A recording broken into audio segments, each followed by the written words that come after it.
गुरु प्यारी साध संगत जी, आप सभी को प्यार भरी राधा स्वामी जी। गुरु प्यारी साध संगत जी, एक बार एक गरीब पति पत्नी थे। वह सत्संगी थे। उनको अपने सतगुरु पर पूरा भरोसा था कि बाबा जी जो भी करेंगे अच्छा ही करेंगे। उनका एक बेटा था, उसका नाम राजू था। राजू पढ़ने में बहुत होशियार था। उसके माता पिता उसको पढ़ाना चाहते थे, लेकिन उनके पास इतना पैसा नहीं था कि वह अपने बेटे को ज़्यादा पढ़ा सकें। गरीब माता पिता ने अपना मकान गिरवी रखकर अपने बेटे को बीटेक करवाया था। वह अपने माता पिता को कहता था कि मैं पढ़ लिख कर जब नौकरी करूँगा तो हमारे सारे दुख कट जाएंगे। लेकिन बीटेक करने के बाद उसको कहीं पर भी नौकरी नहीं मिली। वह अखबारों में रोज़ वैकेंसी देखता रहता था और इंटरव्यू के लिए फार्म भर देता था, लेकिन जब इंटरव्यू होता तब वह जान पहचान वालों को नौकरी दे देते। एक बार जब राजू इंटरव्यू देने के लिए गया तो उसकी माँ बाबा जी के आगे हाथ जोड़कर बैठ गई कि बाबा जी, आप हमारी परीक्षा क्यों ले रहे हैं? अगर राजू को नौकरी नहीं मिली तो हमारे सिर से यह छत भी चली जाएगी। उधर राजू भी इंटरव्यू देकर जब वापस आया तो उसका सिलेक्शन ना होने की वजह से वह काफ़ी परेशान था। वह सोच रहा था कि मम्मी पापा मुझसे नौकरी की आस लगा कर बैठे हैं, लेकिन मुझे कहीं पर भी नौकरी नहीं मिली। वह घर पर गया, अपने पापा से बोला, पापा, मैं भी अब आपकी तरह रिक्शा चलाऊंगा, क्योंकि मुझे नौकरी तो नहीं मिल रही पर पेट को रोटी तो चाहिए। मैं दिन रात मेहनत करूंगा और आपकी मदद करूंगा। इतना पढ़ने के बाद भी नौकरी नहीं मिली तो मैं क्या करूं? उसकी माँ ने कहा, जैसे तुम्हारी मर्जी। अगले ही दिन उसके पिता ने उसको किराए पर एक रिक्शा लेकर दे दी और बोले, ले बेटा, जो तेरे भाग्य में है। जो दिन राजू दिन रात रिक्शा चलाने लगा, उसको था कि हमारा जो मकान सेठ के पास गिरवी पड़ा है वह हमें वापस मिल जाए, क्योंकि सेठ उनके पैसों पर मोटा ब्याज लगाता जा रहा था और उनके पैसे बढ़ते जा रहे थे। अगर समय पर सेठ को पैसे वापस नहीं दिए तो यह मकान सेठ को देना पड़ेगा। एक दिन गर्मियों के दिन थे। राजू अपनी रिक्शा लेकर सड़क पर खड़ा था तो उधर से बड़े सेठ की गाड़ी आ रही थी। राजू को पता नहीं क्या हुआ, एकदम से वह सड़क के बीच में चला गया। उसे सेठ की गाड़ी ने उड़ा दिया।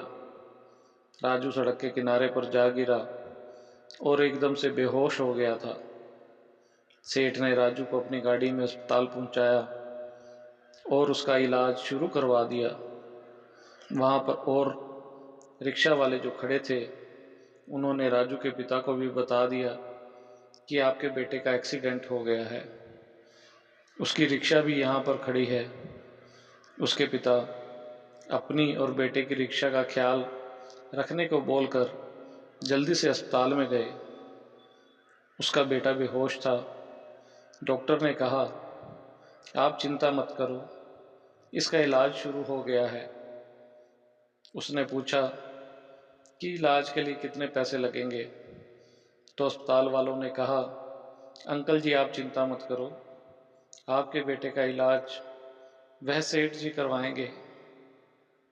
2 दिन के बाद राजू को होश आ गया और एक पुलिस वाला राजू का बयान लेने के लिए कमरे में गया। सेठ राजू का पता लेने के लिए दोबारा आया तो पुलिस वाले को देखकर सेठ बाहर खड़ा हो गया। तो राजू ने पुलिस वाले को बताया कि गाड़ी वाले की कोई गलती नहीं है, मेरा ही 5 का सिक्का मेरे हाथों से छूटकर सड़क पर चला गया था, जिसे लेने के लिए मैं सड़क पर गया और उधर से गाड़ी आ गई और मुझे चोट लग गई। पुलिस वाला बयान लेकर चला गया। सेठ जो यह सब सुन रहा है तो वह राजू के पास आया और बोला, बेटा तुमको मेरी गाड़ी से चोट लगी थी, मैं ही तुम्हें यहाँ अस्पताल में लेकर आया था। राजू के पिता ने भी उस सेठ का हाथ जोड़कर धन्यवाद किया और बाबा जी का भी शुक्र किया कि आपकी दया से राजू अब ठीक है। कुछ दिन के बाद राजू को अस्पताल से छुट्टी मिल गई। एक दिन शाम को एक बड़ी सी गाड़ी जिससे राजू का एक्सीडेंट हुआ था उनके घर के आगे आकर रुकी। सभी पड़ोसी देखकर हैरान हो गए कि इतनी बड़ी गाड़ी इन लोगों के घर कैसे आ गई। गाड़ी से उतरकर वह सेठ जी अंदर गए और बोले, राजू बेटा कैसे हो? राजू हाथ जोड़कर बोला, आपकी दया और बाबा जी की कृपा से ठीक हूँ। सेठ जी बोले, राजू मेरी कोई औलाद नहीं है और मेरा बहुत बड़ा बिजनेस है। तुम तो ईमानदार हो, इसलिए मैं तुमको अपने बिजनेस में पार्टनर बनाता हूँ। अगर तुम चाहो तो ठीक होकर यह काम कर सकते हो। तुम्हें अब रिक्शा चलाने की कोई ज़रूरत नहीं है। राजू के माता पिता भी हाथ जोड़कर धन्यवाद करने लगे और बोले, हमारे बाबा जी ने हमारी सुन ली और इसे काम मिल गया। सेठ ने कुछ पैसे उनको दिए कि तुम अपना घर छुड़वा लो और चिंता मुक्त हो जाओ। दोनों पति पत्नी बाबा जी का बहुत बहुत शुक्रिया करने लगे। शुक्र मालिका, शुक्र दात्या, आपका बहुत बहुत शुक्रिया। बाबा जी, करने करवाने वाले तो सब आप ही हैं। इसी के साथ इजाज़त चाहते हैं। मिलते हैं अगली साखी में। राधा स्वामी जी।